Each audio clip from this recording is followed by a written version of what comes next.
So we were like in the studio all day just like messing around and experimenting, and I just got this new synth, like this Hydra synth, and I was literally like, he was like messing with the track, and then I had headphones on with the synth, and I was just making all these weird bass noises, and I'd be like, record this. And we had like 15 tracks of like different sounds, and then just chopped them all up and like rearranged them, so it's like that's like 5 different it's like all these different sounds. Like you could never just like play that. Usually if it's like even just one note, all these different sounds, it sounds like more than one note, you know, like a melody. It's crazy how that stacks out when you do it though. Like I find that when you're putting loads of like random basses together and then it just builds like a wall almost. Fix something. It's like a communication of different basses. I added these chords later as well. They were originally meant to be like at the very, very end. I know it felt empty before. Yeah, I mean we could have just gone with which is lovely.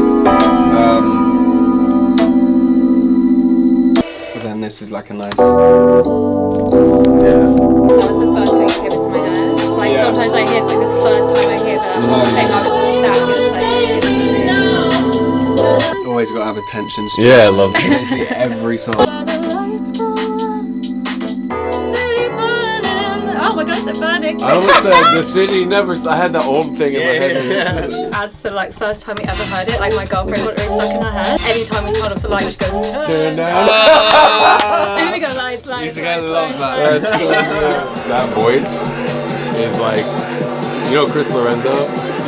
Yeah, me and Miles were in the studio. Laws came over and he was like, "Don't mind me. Like I'm just gonna sit in the back or whatever." And he's like sitting on the couch in the back of the studio. We wanted like a raga sample, and then he started like saying all these things like that, like turn down the light, all this stuff. And I was like, I like get on the mic, and he goes over to the mic and just like says it, and then I like pitched it down and like stretched it out. So that's actually Chris Lorenzo.